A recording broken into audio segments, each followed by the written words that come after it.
Assalamualaikum warahmatullahi wabarakatuh. Jumpa lagi di channel saya ya, Ladang Digitani. Hari ini kita akan mewawancarai seorang pemuda yang mampu mengolah bawang merah menjadi emas di era milenial. Ya, bertemu lagi di channel saya ya, Ladang Digitani. Setelah kita membahas tentang masalah pertanian produksi, hari ini kita akan membahas bagaimana sih sektor produksi setelah itu dibawa ke pasca panen. Nah, kita sekarang mau mewawancarai salah satu pemuda ya, yang membuat revolusi gebrakan bahwa bawang merah itu mau dibikin sangat-sangat added value-nya sangat tinggi. Kita bersama dengan si anak bawang, Mas Puguh Wicaksono. Halo, assalamualaikum warahmatullahi wabarakatuh. Nah, jadi gini ya, nanti hari ini kita akan membahas tentang bagaimana sih awal mulanya beliau ini bisa menemukan ide untuk added value bawang merah ini. Terus dulunya itu juga sama juga ya, kita juga dulunya adalah karyawan, Mas Puguh juga karyawan. Kita bisa lihat dan bisa dengarkan gimana kisahnya. Kisahnya sih banyak ya, orang-orang engineer. Saya ketemu dalam ruang lingkup engineer, yang satunya kemarin Mbak Indah itu menjadi seorang petani. Nah, ini proses pasca panennya ya, di samping saya juga dulunya engineer Mas ya, bener ya, itu dulu engineer atau gimana? Kok nyemplungnya ke dunia bawang merah itu gimana? Ya, semua akan pindah pada waktunya. Oh begitu ya. Jadi dulu Mas Puguh ini bekerja di mana Mas ya dulu bekerjanya? Di dunia telekomunikasi. Terus resign tahun berapa? Tahun 2015. Kerja mulai 2006 sampai 2015. Jadi ini teman-teman yang mungkin meragu untuk resign ya, ini adalah banyak orang yang resign juga untuk memutuskan di sini. Terus cerita awal nih, gimana kok memutuskan resign itu, kenapa? Wah, itu panjang ceritanya, nanti bisa nangis darah-darah nanti itu. Nangis darah-darah ya. Intinya saya pengen pulang kampung dan mengabdi sama keluarga. Oh gitu ya. Tidak ada pengen usaha atau gimana, itu awalnya gimana? Atau enggak ada. Jadi saya mulai usaha itu justru setelah resign. Oh, resign dulu baru bikin usaha. Wah, ini berarti orang-orang yang penuh mengambil resiko ya, istilah. Nekat ya. Nekat. Jadi teman-teman yang masih ragu, yang masih nggak begitu ini ya dengan wah ini gimana nanti, ini adalah contoh nyata di depan kita, di samping kita. Beliau ini resign duluan baru mikirin usaha nih. Nah, tapi yang bagi yang harus ini juga ya, harus sesuai dengan ikhtiarnya juga. Terus ini Mas Puguh, pertanyaan pertama ini, saya tertarik dengan proses pasca pertanian. Ya. Ini kan ada salah satu produk ya. Kita bisa lihat nih bahwa produknya juga ya. Nah, ini bawang kita. Jadi ini saya pertama kali lihat nih, saya kaget loh, karena pada awalnya ini saya pikir yang bikin ini industri gede gitu loh.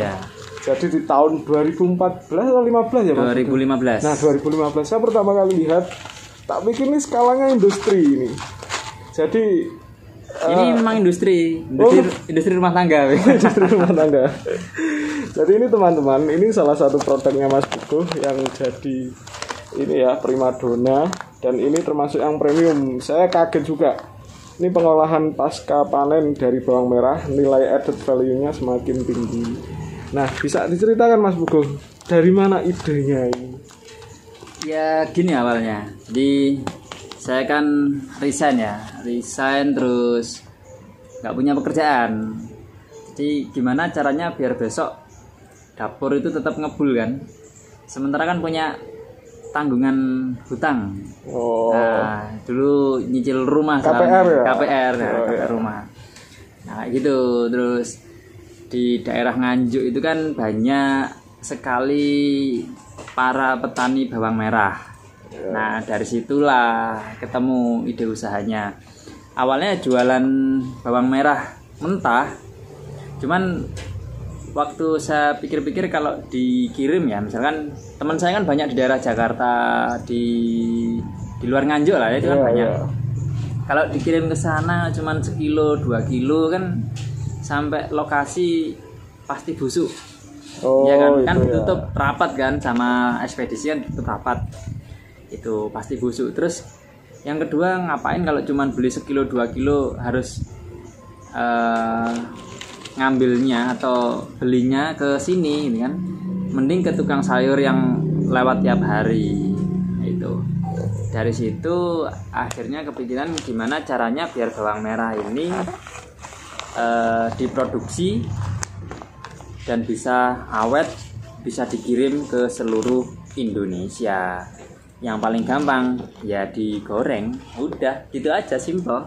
Oh, jadi ya, manajemen resikonya gimana cara agar resiko itu semakin mengecil. Makanya dibuat kayak gini. Bisa bertahan berapa lama Mas Pugu? 1,5 tahun. 1,5 tahun ya? Kurang lebih 1,5 tahun. Di kemasan 1,5 tahun, tapi kalau secara eksperimen bisa sampai 2 tahun kurang dikit. Oh, tanpa bahan pengawet ya? Tanpa bahan pengawet. Nah, ini teman-teman, ini konsepnya adalah konsep organik ya, tanpa bahan pengawet.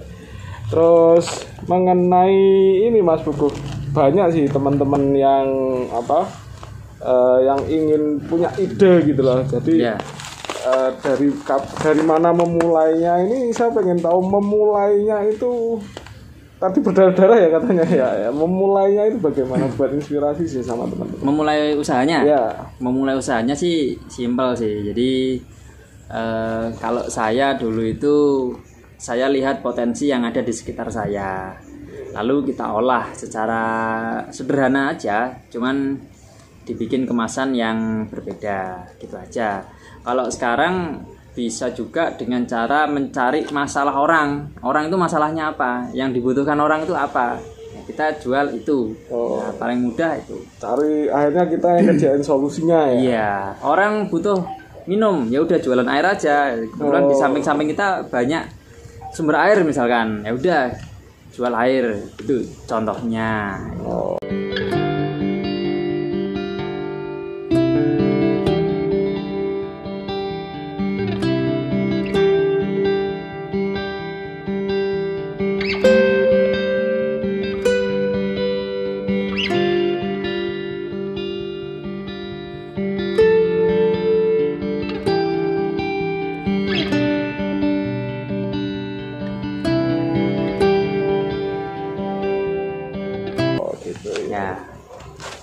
Terus ini Mas Pugu, untuk masalah pertambahan nilai ya, ini kan mungkin menarik banget karena di lini produksi mungkin para generasi tua, generasi yang sudah masuk baby boomer itu memang jago di dalam produksinya. Makanya pemuda ini di lini apa?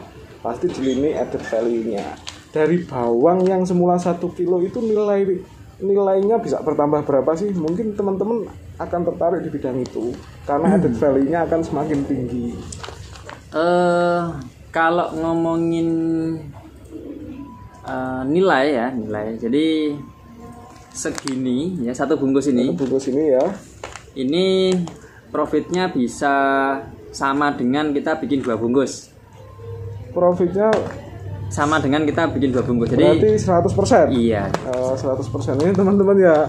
Apa usaha yang 100%? Ayo dipikirin, bisa ditaruh di kolom komentar. Selain seperti ini, jadi added value itu adalah kata kunci dalam berbisnis di era milenial ya.